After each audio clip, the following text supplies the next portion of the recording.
मेरे आदरणीय बुजुर्गों और प्यारे साथियों, आज मैं आपको एक ऐसी सच्चाई बताने वाली हूँ जो डॉक्टर भी आपको कम ही बताते हैं। हम अक्सर सोचते हैं कि हमारे घुटने खराब हो रहे हैं, इसका मतलब हड्डियां कमजोर हो रही हैं। लेकिन असली सच्चाई कुछ और है। जितनी आपकी मांसपेशियां स्ट्रांग होंगी, ताकतवर होंगी, उतनी ही आपकी हड्डियां सुरक्षित रहेंगी और ताकतवर रहेंगी। दोस्तों, मैं हूँ दिव्या धवन, एक सर्टिफाइड न्यूट्रिशनिस्ट और एक डाइट प्लानर। जानते हैं कि हम हड्डियों को और मांसपेशियों को कैसे ताकतवर बनाएं। इसके अलावा हमें कौन सी आदतें फॉलो करनी है, उन आदतों को फॉलो करके इस इलाज को और भी ज्यादा फायदेमंद बनाया जा सकता है। आपने पहलवानों को देखा होगा, उनकी मांसपेशियां एक आम इंसान से ज्यादा ताकतवर होती हैं और उसी वजह से उनकी हड्डियां भी ज्यादा मजबूत होती हैं।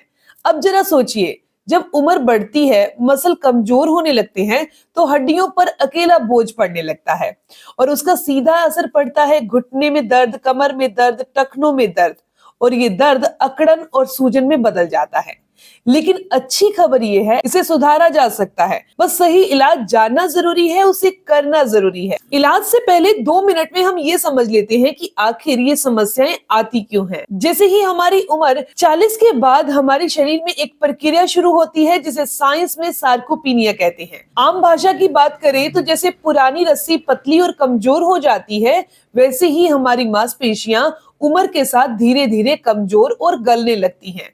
अब जब मांसपेशियां कमजोर होती हैं तो हड्डियां अकेली पड़ जाती हैं, और जब हड्डियां अकेली बोझ उठाती हैं तो घुटनों में दर्द, चलते वक्त चरमराहट, सीढ़ियां चढ़ते वक्त तकलीफ शुरू हो जाती है। यही असली वजह है बुढ़ापे में दर्द की। अब बात करते हैं कि इसका इलाज क्या है। क्या इसका इलाज किसी दर्द की गोली में छुपा है? तो जवाब है नहीं। इलाज के तौर पर हमें अपनी मांसपेशियों को दोबारा ताकत देनी होगी। उनके लिए आज मैं आपको 5 ऐसी चीजों के बारे में बताने वाली हूँ जिनको आपको अपनी डाइट में शामिल करना होगा।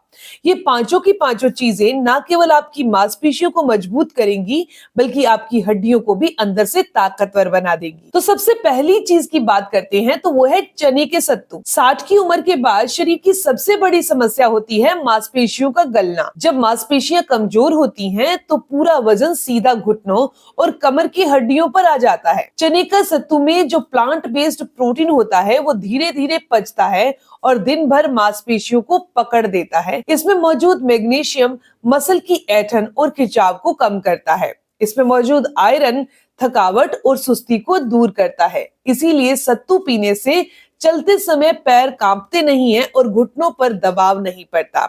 इसे कैसे लेना है? सुबह खाली पेट 1 चम्मच सत्तू सीधा पानी में घोलकर पी लीजिए। बात करते हैं दूसरी चीज की, और वो है खजूर।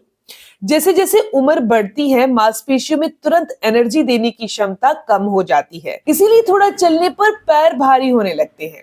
खजूर में मौजूद पोटेशियम मांसपेशियों की नसों को सही तरीके से काम करने में मदद करता है। इसीलिए नेचुरल शुगर बिना किसी नुकसान के शरीर को ताकत देती है।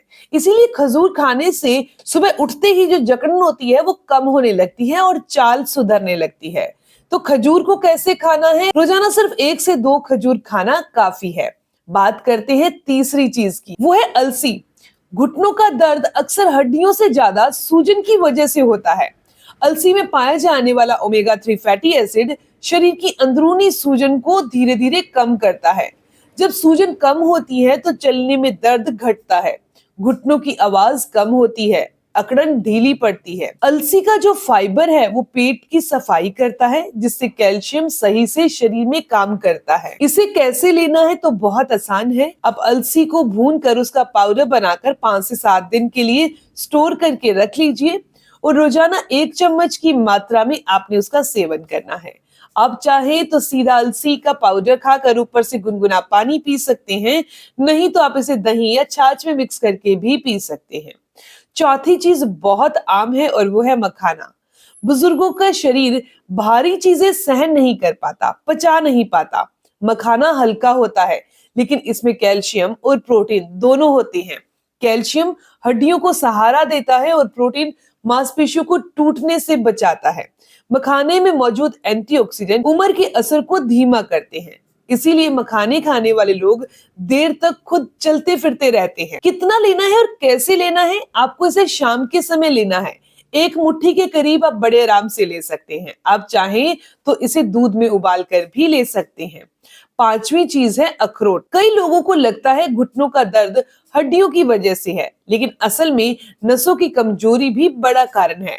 अखरोट में मौजूद ओमेगा 3 और हेल्दी फैट नसों की परत को मजबूत करती है। इससे झंझनाहट कम होती है, पैरों में जलन घटती है, मांसपेशियों का कंट्रोल बेहतर होता है। जब नसें मजबूत होती हैं तो मसल भी सही से काम करते हैं। रोजाना आपको एक अखरोट जरूर खाना है। रात को पानी में भिगो दीजिए और सुबह इनका सेवन कर लीजिए। दोस्तों, अब जान लीजिए वो 3 आदतें कौन सी हैं, 3 हैबिट्स कौन सी हैं जिन्हें आपने जरूर अपनाना है अपने लाइफस्टाइल में, ताकि जो आपने डाइट चेंज की है वो अच्छे से असर कर पाए। सबसे पहले आपने धूप में बैठना है ताकि आपको विटामिन डी मिले, जो कैल्शियम को हड्डियों तक पहुंचाता है। हल्की चाल से मसल की एक्टिविटी करें। तीसरा है अपनी बॉडी को हाइड्रेट रखें, यानी कि पानी की प्यास नहीं लग रही और आप पानी नहीं पी रहे, ये गलत है। पानी से जोड़ों की चिकनाहट बरकरार रहती है। अगर इन आदतों को आप नहीं अपनाएंगे तो कोई भी इलाज अधूरा रह जाएगा। दोस्तों, ये इन्फॉर्मेशन, ये जानकारी यहीं तक थी। मैं उम्मीद करती हूँ कि जानकारी आपके लिए फायदेमंद रही होगी। इस जानकारी को अपने दोस्तों के साथ, माता पिता, दादा दादी, नाना नानी के साथ जरूर शेयर करिएगा, क्योंकि ये जानकारी उनके लिए बहुत फायदेमंद होगी। ऐसी ही जानकारी आपको मिलती रहे, आप चैनल को सब्सक्राइब कर लीजिए, बेल आइकन पर प्रेस करिएगा ताकि आने वाली वीडियोस की इन्फॉर्मेशन आप तक पहुंचती रहे। मिलते हैं दोस्तों नेक्स्ट वीडियो में, तब तक के लिए गुड बाय।